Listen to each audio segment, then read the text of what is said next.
देखो अपने पास में थ्योरम क्या कह रही है कि ग्रुप का ऑर्डर और उसके जनक का ऑर्डर दोनों क्या होंगे अपने पास में बराबर होंगे। किसके लिए? एक फाइनाइट परिमित चक्रीय ग्रुप की बात कही जा रही है अपने पास में, फाइनाइट साइक्लिक ग्रुप की बात कर रहे हैं अपन। ठीक है, तो देखो सबसे पहले जो अपने पास में गिवन प्रॉपर्टी है उसको ले लो आप लोग। क्या क्या दिया हुआ अपने पास में? माना G एक चक्रीय ग्रुप है, G एक चक्रीय ग्रुप है, तथा माना A G का जनक है। A क्या अपने पास में G का जनक है। साथ में एक कंडीशन और मान लेना कि माना order of A is equal to n है। Order of A equal to n से मतलब क्या अपने पास में कि एलिमेंट A का ऑर्डर है जो अपने पास में n है। ठीक है, इट मींस एक न्यूनतम धनात्मक पूर्णांक जिसके लिए A क्या देगा अपने को? आइडेंटिटी देगा। A की power n is equal to क्या देगा? ऑलवेज अपने पास में E देगा, आइडेंटिटी देगा। ठीक है, तो देखो अपने पास में क्या प्रूव करना अपने पास में कि ग्रुप का ऑर्डर और उसके जनक का ऑर्डर दोनों का ऑर्डर क्या होगा? दोनों का बराबर होगा। किन के लिए? फाइनाइट के लिए। तो मान लो कि मान H कोई सेट है अपने पास में जिसमें एलिमेंट है A की घात में A की पावर 2, A की पावर 3 इस प्रकार से, और A की power n is equal to E। ठीक है, अब इस H का ऑर्डर कितना अपने पास में? n है। तो मुझे क्या सिद्ध कर दूं कि G का ऑर्डर मेरे को n लाने के लिए H बराबर G सिद्ध कर दूं। तो हमें क्या सिद्ध करना है? हमें सिद्ध करना है क्या? H is equal to G। यह आप लोगों को प्रूव करना है। ठीक है, तो सबसे पहले अपन इस H के ऊपर चर्चा कर लेते हैं। सबसे पहला जो केस आता है अपने पास में H के सभी अवयव भिन्न भिन्न है, यह अपन सिद्ध करेंगे। सबसे पहले अपन सिद्ध कर रहे हैं कि H के सभी अवयव भिन्न भिन्न है। ऐसा क्यों सिद्ध कर रहे हैं? देखो H का ऑर्डर तो n है, ये n तभी संभव होगा कि इसमें जितने भी एलिमेंट हो सारे के सारे अलग अलग है। यदि इक्वल हुए तो इसका H का ऑर्डर n थोड़ी होगा अपने पास में। तो H बराबर G कैसे आएगा अपने पास में? पॉसिबल ही नहीं आएगा। फिर H बराबर G का मतलब H का ऑर्डर n तभी होगा, n लेके चल रहे अपन। इट मींस H के सभी अवयव अपन को क्या प्रूव करने पड़ेंगे? सबसे पहले अलग अलग है, डिफरेंट है सारे के सारे। तो मान लो ये सिद्ध कर रहे हैं अपन सबसे पहले। तो माना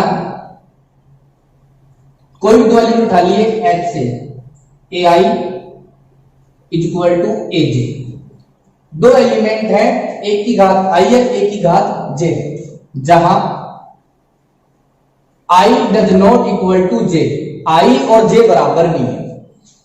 ठीक है, और एक कंडीशन और मान लेना कि माना यहां पर I का मान बड़ा है किससे? J से। इट मींस I बड़ा है J से, और दोनों की वैल्यू कहां से स्टार्ट होती है? I की वैल्यू जो स्टार्ट होती है 1, 2, 3 एंड कहां तक? n तक। और J की वैल्यू है वो भी 1, 2, 3 एंड n तक। दोनों की I और J की वैल्यू कहां से स्टार्ट हो रही है? 1 से लेकर n तक। J की भी 1 से लेकर n तक। दो एलिमेंट के लिए I is equal to AJ। ठीक है, अपन प्रूव करना है कि दोनों ये अलग अलग होंगे सारे के साथ। तो अपन मान के चल रहे हैं कि AI इज इक्वल टू क्या है? AJ। ठीक है, इसमें क्या कर दो? दोनों पक्षों में आप लोग क्या ऑपरेट कर दो? A की पावर -J। तो AI star A minus J और AJ स्टार A की पावर -J। दोनों पक्षों में A की पावर -J अपन ने ऑपरेट कर दिया। दोनों ही पक्षों में जैसे अपन ने दोनों पक्षों में A की पावर -J ऑपरेट करते हैं, तो देखो यहां पर क्या है अपने पास में J और यहां क्या है? -J, कैंसिल हो गया। तो अपने पास में LHS में क्या बचा अपने पास में?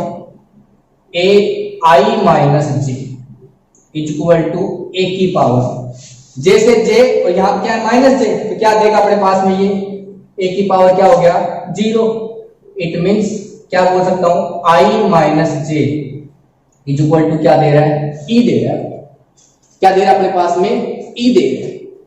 जैसे ही अपने पास में ए है जो I minus J is equal to, अर्थात अवयव आपका जो ए है आई माइनस जे टाइम्स मैं इसको ऑपरेट करता हूं तो क्या दे रहा है आइडेंटिटी दे रहा है। यहां से अपन देखें आई की वैल्यू भी 1 से n तक और j की वैल्यू 1 से n तक है, तो अपने को पता है क्या i माइनस जे की जो वैल्यू होगी वो लेस देन n होगी, n से छोटी होगी। कारण कितनी बड़ी संख्या ले लो, यहाँ मैक्सिमम घात कितनी है n और मिनिमम क्या है 1। n मैक्सिमम से मिनिमम घटाएंगे अपन तो n माइनस 1 बचेगा, वो क्या होगा n से छोटा ही होगा अपने पास हमेशा।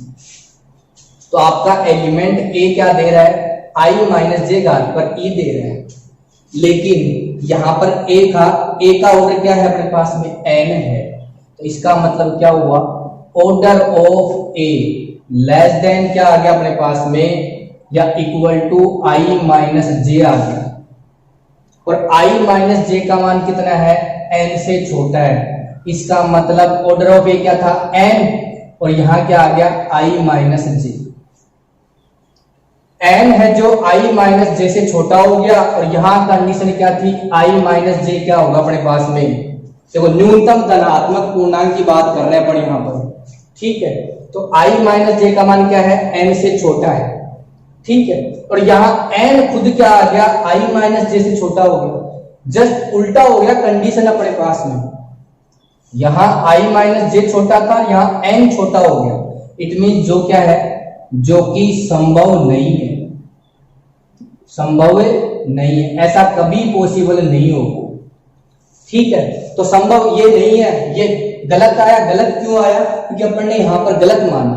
तो सही क्या है, सही ये है अपने पास में, तो A I does not equal to A J, अर्थात एच के सभी अवयव भिन्न भिन्न है।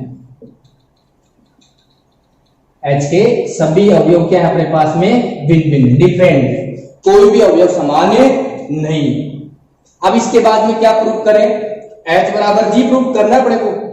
तो कोई भी एलिमेंट उठा लो, तो माना दूसरा केस लेके चल रहे हैं अपने पास में, माना एक स्वेच्छ अवयव आर्बिट्री एलिमेंट अपने पास में स्वेच्छ अवयव B बिलोंग्स टू G, ठीक है।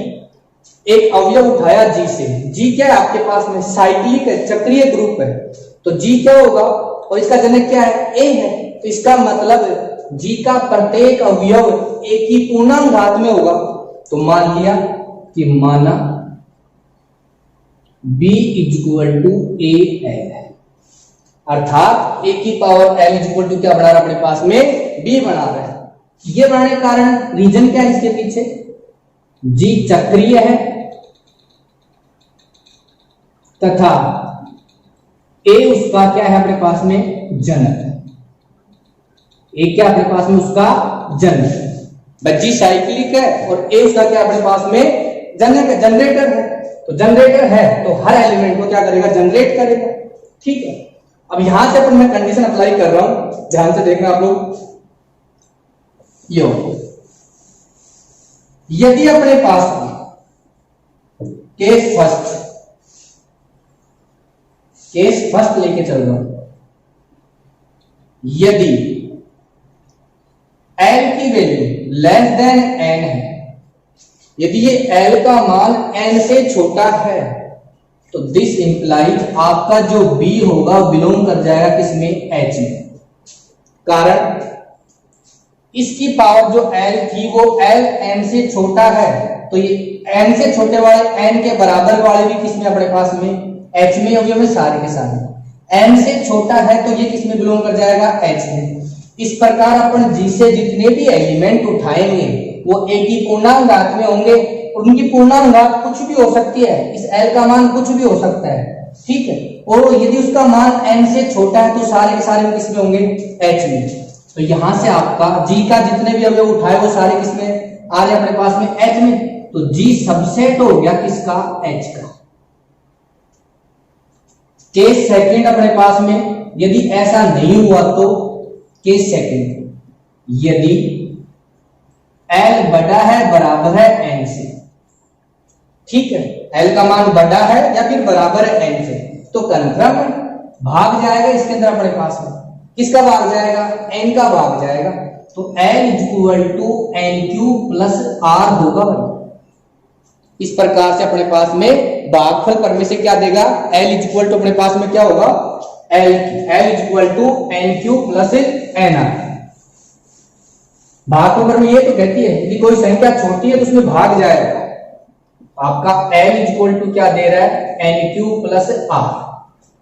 दो पूर्णांक है, Q and R belongs to पूर्णांक। दो पूर्णांक इस प्रकार से हैं जहां R का जो मान होगा लेस देन क्या होगा अपने पास में n होगा और ग्रेटर देन इक्वल टू क्या होगा 0।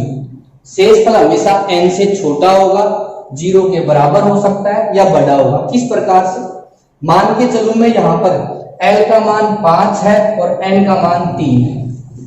कन्फर्म है 5 में 3 का भाग दूंगा मैं, एक बार गया, ये Q की वैल्यू आ गई और शेषफल क्या बच गया 2। तो 2 शेषफल क्या है, 3 से छोटा है, ठीक है। तो ये अपने पास में डिपेंड करेगा भागफल करने से, ठीक है।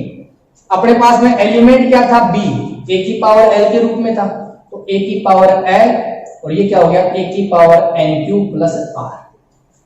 दोनों को a की घात में बैठा दिया, ठीक है। यहां से a की power n is equal to ये क्या बन रहा है अपने पास में, a की पावर n क्यू और a की पावर r।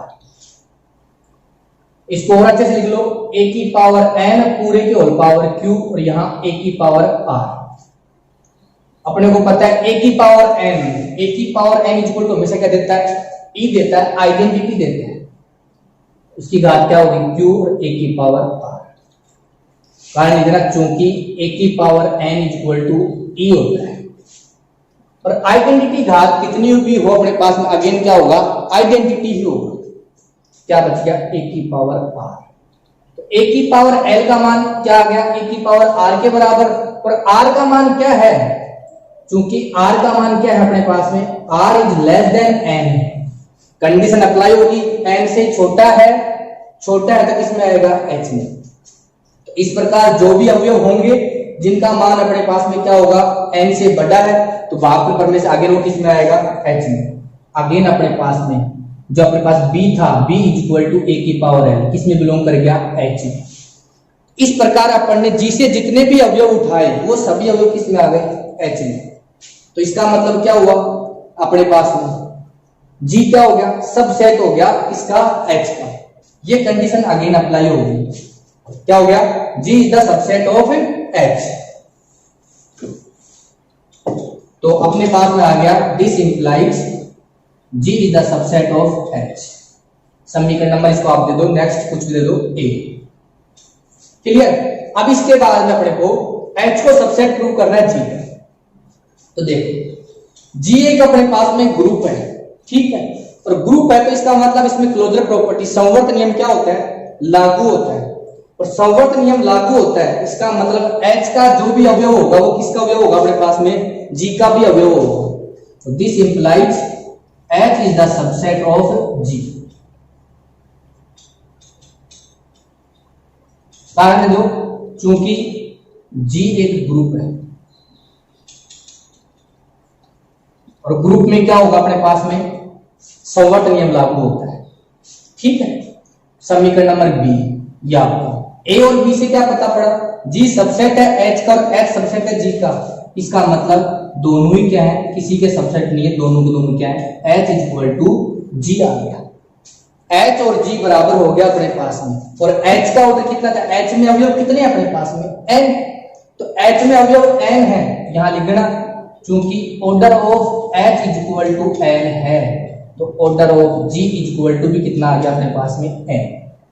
तो g का ऑर्डर भी कितना आ गया अपने पास में, n, और इसके जनक का ऑर्डर भी कितना है अपने पास में, n। तो एक चीज ध्यान रखना, परिमित ग्रुप में ग्रुप का ऑर्डर और उसके जनक का ऑर्डर दोनों हमेशा बराबर हो। किसके लिए? फाइनाइट साइक्लिक ग्रुप के लिए, परिमित चक्रीय ग्रुप के लिए हमेशा ये बात सत्य होगी। ओके।